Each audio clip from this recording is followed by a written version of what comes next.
Hello friends, आज हम 5G technology के बारे में बात करेंगे। एरिक्सन मोबिलिटी रिपोर्ट के अकॉर्डिंग इंडिया में 2026 के एंड तक around 26% mobile phone users 5G का इस्तेमाल कर रहे होंगे। आप सबको याद होगा कि पहले 2G और 3G आए थे, फिर अभी 4G चल रहा है और अभी फ़िलहाल ही 5G की बात हो रही है। तो 5G आखिर है क्या? 5G का मतलब है फिफ्थ जनरेशन टेक्नोलॉजी। जैसा कि आप स्क्रीन पे देख सकते हैं, हमारे पास अलग अलग जनरेशन्स की अलग अलग टेक्नोलॉजी आई थी। 1G में सिर्फ एनालॉग वॉइस थी, 2G में डिजिटल वॉइस और थोड़ा सा टेक्सटिंग जो हम SMS करते थे पहले वो था, 3G में हमारे पास high speed data internet access बढ़ा।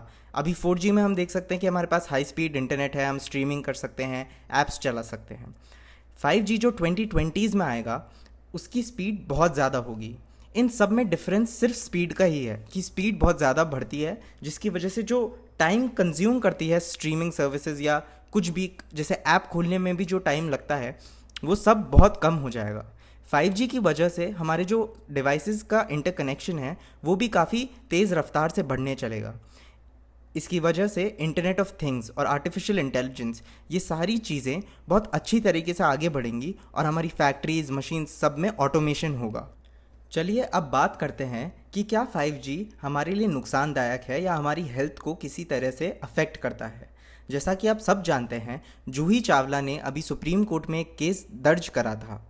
सुप्रीम कोर्ट ने वो केस सुनने से पहले ही उस केस को बंद कर दिया और जूही चावला पर एक बहुत ही हैवी पेनल्टी लगाई उस केस को दर्ज करने के लिए। ऐसा इसलिए हुआ क्योंकि सुप्रीम कोर्ट को लगता है कि 5G से हेल्थ के जो नुकसान होंगे वो सिर्फ एक फेक न्यूज़ है, उसका कोई महत्व नहीं है। ऐसा क्यों? आइए जानते हैं।